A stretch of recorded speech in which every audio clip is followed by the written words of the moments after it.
So you want to move to San Antonio, Texas? Well, in this video, we're going to take you around to the 10 commandments of getting a mortgage. We're going to tell you the do's and the don'ts to make sure that you get approved for your mortgage loan and you can move into the home of your dreams. And we're going to be starting on that right now.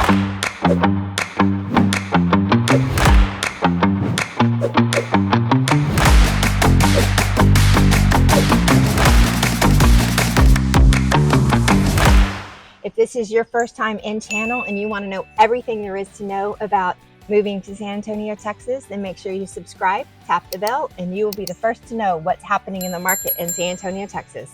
We're Brian and Brenda Jones, the proud owners of Lone Star Home Realty. We get calls from people like you every day. So if you're moving in 9 days or 9 months, give us a call and see how we can help you.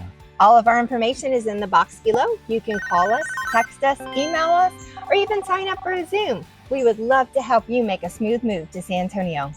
Let's check out these 10 commandments. Let's do it. Brenda, what's commandment number 1? Thou shalt get pre-approved for a mortgage. Now, shall is very important because we want to ensure that you're financially capable of doing what you're planning on doing so you can achieve your dream. Otherwise, it's a pipe dream. A lot of times people come in thinking that they can buy this magnificent home when they're not quite approved for the total.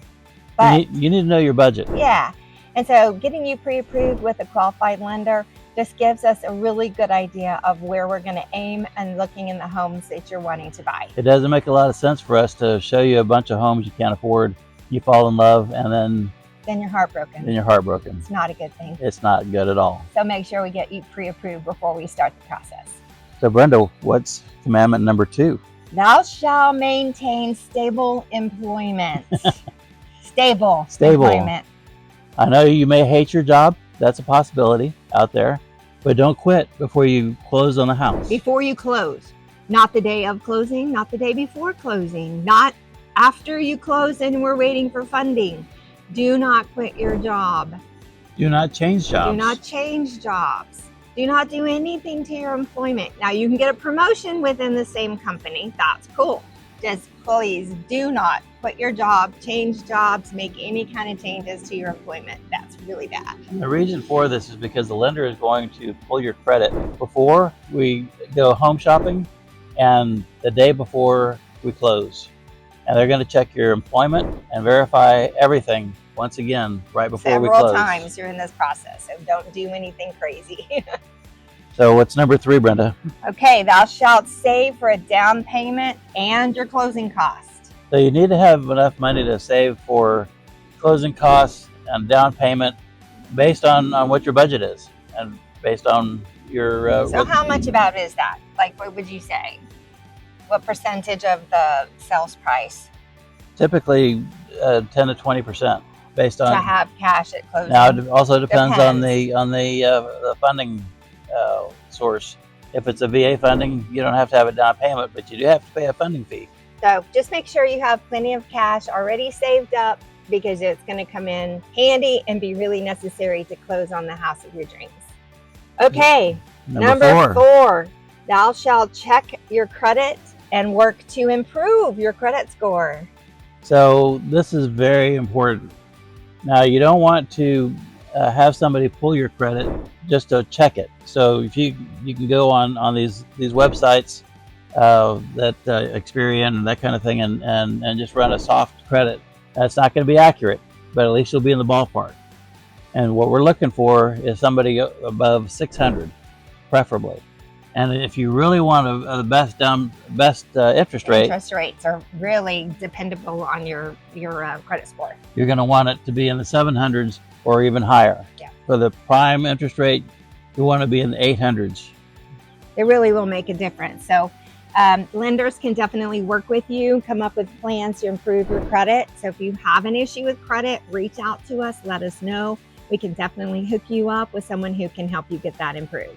Now this next one is extremely important. Thou shalt not make large purchases before closing. So what typically might happen is somebody might go under contract on a home and they take measurements of all the rooms. And you get so excited. And you want to start buying furniture or you want to buy appliances to replace the appliances that are in the home already, or you want something for the backyard, or you want to buy a new car. A new car, that happens all the time because people don't put cars in houses at the same level. And so what typically happens, we find that out the day or two before closing, and we can't close. Like Brian said, the lenders do run your credit scores again the day before closing. They can verify all of that. So I know you're excited. I know you want to buy that new living room furniture, but don't do it until after we close. You can shop for it. You can tell them to put it on hold, but do not let them run your credit. Do not let them put a down payment, nothing on it before closing. That's a huge one. Huge, huge.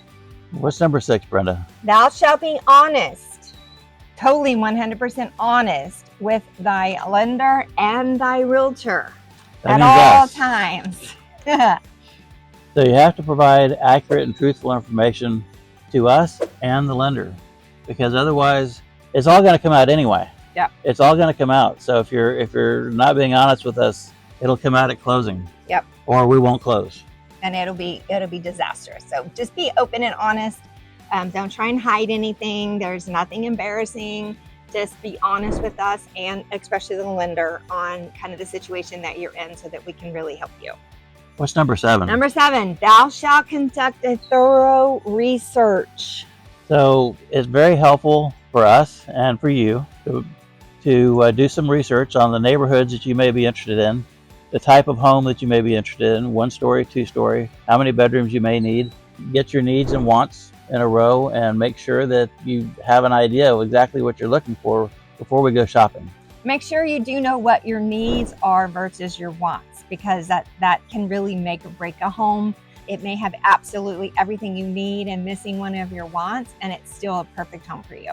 Right. So make sure you know exactly what you're looking for, the areas, the schools.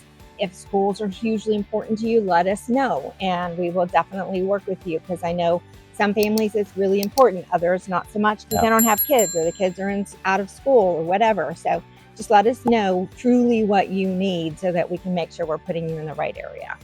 And think about the future. So if you're a growing family, you've got 2 kids now, you may want to have a couple more.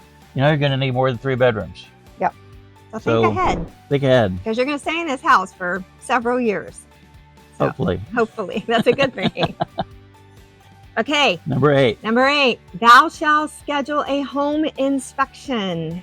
So this kind of harkens back to the pandemic days when homes were having multiple offers. Yeah. And people were doing crazy stuff as far as not doing inspections and waiving appraisals and all that kind of crazy stuff. It was a crazy world. It was a crazy world. But if you don't do a home inspection, that's called the due diligence period. And if you don't do your due diligence, you could be saddled with some serious issues on your home, because all you're left with is the seller's disclosure. And you don't want to be saddled with just the seller's disclosure. Right. You want to know what's really going on with this house. So you want to hire a home inspector to do a thorough colonoscopy on this house. Absolutely. And they'll find anything and everything wrong with that. And that's a negotiation point. And we'll work with you and get you through that part as well. Absolutely. Number 9. Thou shalt be ready to act quickly. So in a competitive market, it's very important that you are able to make a decision fairly quickly on a home. Now, it doesn't mean you have to decide the moment you're walking through the home, unless it's one of those, oh, this is it, this we've got to have this house. Yep. Well, then we'll go home and we'll write the offer. But let's do this in a timely manner and not think about it for a couple of weeks, because it'll be gone. It's kind of like my daddy always said, when I wanted an antique, if you see it, you need to buy it, because it'll be gone tomorrow. It will. So we need to make the decision, know that you're ready to pull the trigger when we start shopping for homes, so that when you find that one, you're ready to make that decision and go ahead and get that offer written. Absolutely. The final commandment. Thou shalt keep thy emotions in check. So basically what that means is know what you're looking for, be in agreement with you and maybe your spouse or partner, whoever needs to. Sometimes kids have a huge say in it too. Making a decision as to this home, because this is a huge deal, big deal. Yeah, this is a big deal. It's a very expensive mistake. If you make a mistake, it's very expensive to get out of it. It could cost you a lot, and we don't want you to make those mistakes. So we're here to help you, and we're here to guide you. There's many times when we've had to talk people off the cliff, and so if you're feeling anxious about something, or if you're not sure about your decision, give us a call and let us know, and we'll be happy to talk to you about it. We're not trying to sell you a house you don't want. We're not trying to sell you a house you don't need. We want to sell you the house that you want and the house that you need for you and your family. And sometimes, really talking about emotion, sometimes people are so excited, they fall in love with this house, and we as agents can see, and we're like, there's major issues with this house. You may absolutely love it, but there's major problems here. So you can have the emotions on both sides, where you're like scared, you're nervous, you're anxious, or you're like overly excited. And any of those can get you in trouble. So we will definitely hold your hands, guide you through the process to make sure that you're making the best decision possible for you and your family, and make sure that you're satisfied and you're happy with this home for years to come. When we walk through a home, we look at it through an inspector's eyes. Yeah. And so we're looking for the cracks. We're looking for the uneven floors. We're looking for the multiple floor styles. Drives Brian crazy. And so while you're just looking at it for the first time, and you may be falling in love with it, it's a great floor plan. It's in a great area of town, or a great property. It also could be a disaster in the making, and that's why you want us to help you walk through this house, and we look at it through very critical eyes. Yep. And so we're going to point those things out to you. All right, so that concludes the 10 commandments of buying a house and getting a mortgage. So we hope that you have enjoyed this video. Make sure that you subscribe and tap the bell to receive notifications, and we will see you on the next one. Thanks for watching. Bye.